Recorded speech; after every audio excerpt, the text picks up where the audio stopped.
Buenas noches amigos del Club Cuántico, bienvenidos a un nuevo programa. Estamos muy contentos de acompañarlos nuevamente junto a Marco Gorgini para tratar otro tema científico y llevarles nuevamente buena música rock. ¿Cómo estás, Marco? Hola Ingrid, buenas noches queridos amigos, para conversar sobre ciencia y tecnología. Y esta noche vamos a hablar de un tema que a ti te gusta mucho, que tiene que ver con tu trabajo con los sistemas de partículas y que es la condensación de Bose-Einstein. Cuéntanos un poco de qué se trata esto para empezar a introducir el tema. Sí, que primero explicarle al público qué son los bosones, porque es parte de la fundamental de del fenómeno del cual vamos a conversar en unos instantes. En general, la materia está constituida por dos tipos de partículas, bosones y fermiones.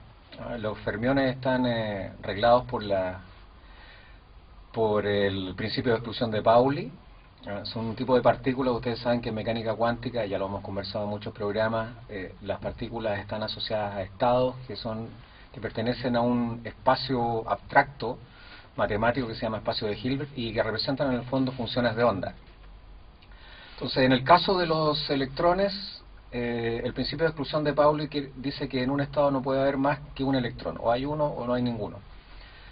En el caso de los bosones es al contrario, los bosones son más gregarios, les gusta tener amigos y por lo tanto en un estado cuántico podrían haber infinitos o una cantidad muy grande de este tipo de partículas. Además, la gracia que tienen los bosones que son las partículas que intermedian o median las interacciones conocidas, ya sea la interacción electromagnética, supuestamente la interacción gravitatoria, etcétera. Todas las fuerzas conocidas quedan a nivel cuántico quedan mediadas por estas partículas.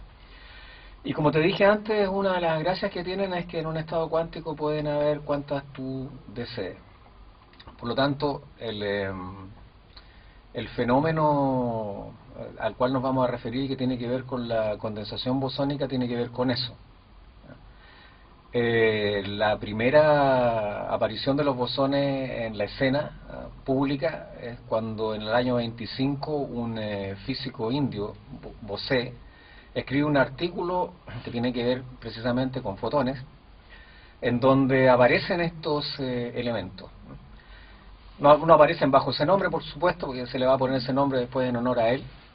El artículo este fue rechazado en la revista a la cual fue enviado por falta de originalidad, no recuerdo muy bien si fue esa la palabra, y lo que hizo astutamente Bose fue enviárselo a Einstein, que lo miró, lo halló tremendamente importante, le gustó, le hizo algunas modificaciones, y finalmente lo envió a una revista, y con el respaldo de Einstein, todavía estas cosas pasan, el artículo fue publicado. Eso fue el año 25. Y fíjate que, bueno, con trabajos posteriores de Einstein, él habla de la condensación bosónica y eso tiene que ver con que un conjunto de partículas que están encerradas en una región del espacio, confinadas, quiero decir que están encerradas en una región cerrada y acotada, y además a la cual tú le estás echando estas partículas, las estás introduciendo de alguna manera, a través de un mecanismo X. Cuando tú haces tender las paredes de la caja al infinito, se producen fenómenos muy especiales dependiendo de la temperatura a la cual se encuentre el container. Cuando las temperaturas son muy bajas, lo que Einstein teóricamente describió fue que las partículas se asocian a la función de onda de energía más baja del sistema. Cuando las partículas están encerradas en una caja que tiene límites, la cantidad de estados, tú puedes determinar exactamente cuáles son los estados accesibles del sistema, es decir, cuáles son los tipos de estados en los cuales el sistema se puede encontrar. Y es una cantidad numerable. Numerable quiere decir que uno los puede contar con los dedos de la mano. Pueden ser infinitos, pero uno los cuenta, le llama a este el estado fundamental, el segundo estado, etcétera.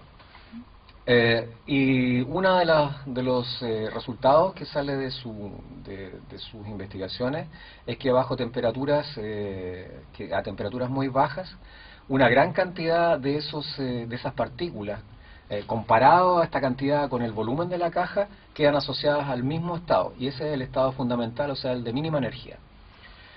¿Qué efectos macroscópicos tiene esto? Porque esto es a nivel cuántico, ¿no?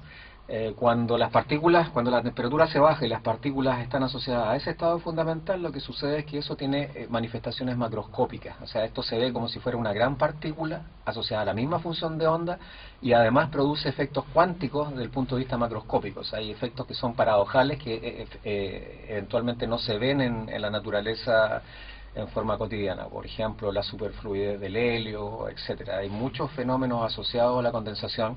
Algunos todavía no demostrado que tienen esa asociación con la condensación, pero que tienen, uno espera que eso sea parte importante de su estructura. ¿Y existe alguna manifestación a temperaturas altas o siempre se trabaja a No, temperaturas la bajas? condensación bosónica es a temperaturas bajas, y si no es el cero absoluto es muy cercano. Ahora, esto fue el año 25, y durante un periodo largo dejó de tener importancia porque no existían medios técnicos para demostrar experimentalmente el fenómeno. Entonces quedó como una cosa teórica. Esto para ver la importancia de los modelos matemáticos y del poder que tienen. Por eso cuando en un programa anterior nosotros discutíamos, por ejemplo, sobre ciencia y pseudociencia, lo que hace la ciencia, y sobre todo con sus modelos matemáticos, es establecer mecanismos teóricos para describir fenómenos. No trata de responder todas las preguntas que uno se hace de forma inmediata, sino que va abriendo caminos, y a medida que la técnica va evolucionando, tú vas mejorando tu técnica y eventualmente puedes llegar a entender prácticamente la completitud del fenómeno. Esto es exactamente lo mismo, porque el desarrollo de técnicas láser, el año 95, y técnicas de confinamiento magnético lograron producir en átomos de rubidio, primero, la condensación bosónica.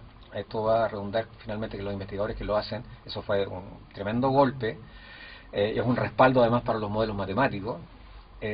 Eso los llevó a los investigadores, no sé, hubo alguien del MIT, no me acuerdo exactamente en qué otra universidad trabajaban, a recibir el premio Nobel en la década del 2000. Recordaste algunos conceptos relacionados a los bosones. Cuéntame, y también hablaste un poco de los modelos matemáticos. Sigue profundizando un poco en ese tema. ¿Cuál es la relevancia de los modelos y que se ve reflejada en el fenómeno? Como este, claro, en fenómenos como este. Mira, el modelo matemático que Einstein propugna en el año 25, un poquito posterior, no es exactamente el modelo que tenemos hoy día, pero fue una señal de la posible existencia de un fenómeno, que era la condensación bosónica. La diferencia radica en lo siguiente. El modelo de Einstein considera que tus átomos o tus partículas están encerradas en una caja, y tú necesitas insertar elementos a esa caja, insertar partículas en la medida que esa caja va aumentando su volumen. En la práctica, la condensación bosónica que nosotros observamos hoy día, que tiene también que ver con que hay una gran cantidad de partículas asociadas al estado fundamental, es exactamente lo mismo, no está precisamente en ese contexto. Porque lo que hacemos hoy día es confinar átomos, que son átomos de Bose, en una región especial del espacio, usando lo que se llama confinamiento magnético. Y no se hace tender este container, las paredes de este container no tienden al infinito. Lo que se hace, uno los confina, y después por una técnica que se llama enfriamiento láser o laser cooling, lo que hace es bajar la temperatura a temperaturas muy cercanas a las del cero absoluto Kelvin, que no son suficientes para que se produzca la condensación bosónica, pero los llevan a una temperatura de tal manera que si tú haces variar los parámetros del trapping, de la trampa electromagnética, entonces los átomos más calientes, que ya son fríos, empiezan a salir del trapping o de la trampa magnética.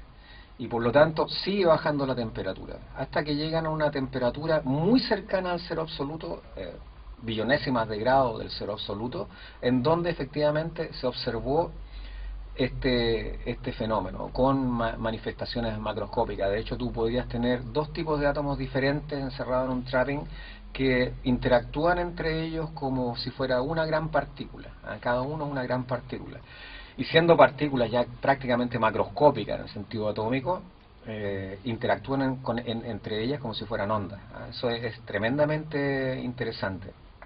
toma en cuenta que incluso hay teorías del universo que hablan del enfriamiento del universo, entonces esto abre perspectivas insospechadas, no solamente para el fenómeno específico este que nosotros estamos viendo ahora, sino que para muchas otras ramas de la investigación. ¿Siempre se realiza de la misma forma el enfriamiento de los bosones? En este caso sí, esta es una técnica estándar.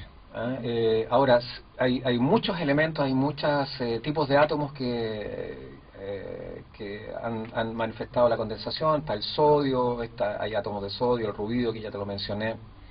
Hay condensaciones de otro tipo, hay unas partículas, o entre comillas, que se llaman excitones, que son en realidad, tú tienes un semiconductor, y hay electrones que abandonan la red del semiconductor y se comportan como si fuera una partícula junto con el espacio que dejan o el hueco que dejan, y van viajando a través del semiconductor. Esos también tienen, desde el punto de vista matemático, comportamiento bosónico. Entonces uno esperaría que en ese caso también pudiese verificarse la condensación bosónica. La condensación bosónica tiene insospechadas aplicaciones en el futuro. Podemos conversar más adelante porque también tiene que ver con teoría de la información. Hay experimentos nuevos, el año 98, que tienen que ver con la luz atravesando condensados de Bose-Einstein y la disminución de la velocidad de la luz en forma dramática. O sea, la luz entra por el condensado y se para.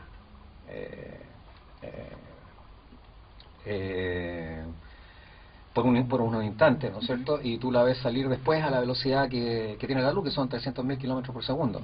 Hay otros fenómenos que se han verificado últimamente que tienen que ver con la condensación de los fotones. Los fotones no debieran condensar, son bosones, pero no debieran condensar porque en general son absorbidos por las paredes de los containers en donde que los contienen. Ese es complicado el fenómeno.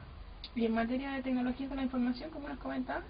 El caso es lo que te mencionaba, el caso de la disminución de la velocidad de la luz. Eso lo hicieron en Harvard, el año 98 me parece. Hicieron pasar haces de luz por, mira, no recuerdo si eran átomos de sodio condensado, y la velocidad de la luz bajó a 17 metros partido por segundo. Entonces, bueno, la óptica cuántica es una rama muy fructífera de la ciencia, de la física en estos momentos, y tiene que ver con teoría de la información, todas estas cosas que nosotros hemos hablado en algún momento, del entrelazado cuántico, de dos partículas que están alejadas en el espacio pero que están asociadas, entrelazadas por un mismo estado, y que si tú le haces algo a una, lo siente inmediatamente la otra. Lo siente entre comillas, porque no es eso. Es como si fuera un solo objeto, y por lo tanto es una propiedad para los dos objetos en forma inmediata, ¿no? Entonces eso llama un poquito a confusiones cuando dicen, no, es que le transmitimos la información en forma automática a la otra partícula inmediatamente. Pero eso tiene que ver un poquito con también con este fenómeno de la disminución de la velocidad lumínica. Y lo otro, lo que te comentaba, que tiene que ver con que los fotones son las partículas de luz. Entonces, una característica que tienen, o que tenían hasta hace pocos años, o que uno verificaba, era que cuando los fotones estaban encerrados en un container, el container tiene paredes, ¿no? Y lo que pasa es que el container intercambia fotones las paredes generalmente intercambian fotones con el medio en donde están encerrados. Y por lo tanto, hay una cosa que no se mantiene, que es la conservación del número fotónico. Para que el condensado se produzca, hay algo que tiene que producir. Si tú tienes un número determinado de bosones en un container, el número total de bosones tiene que conservarse como cantidad física. No importa lo que esto signifique, pero tiene un sentido matemático. En el caso de los fotones eso no pasaba. Sin embargo, realizaron un experimento hace poco, en donde lograron con técnicas especiales mantener el número de fotones constante, entre comillas, y generaron un superfotón. Eso tiene también importancia desde el punto de vista de la óptica cuántica y de la teoría de la información. Y la verdad es que uno no sabe cuáles son todas las implicancias que pueden tener estos descubrimientos, pero que son descubrimientos sorprendentes, son sorprendentes. Así es. ¿Qué modelos matemáticos están asociados al trabajo de la condensación bosónica?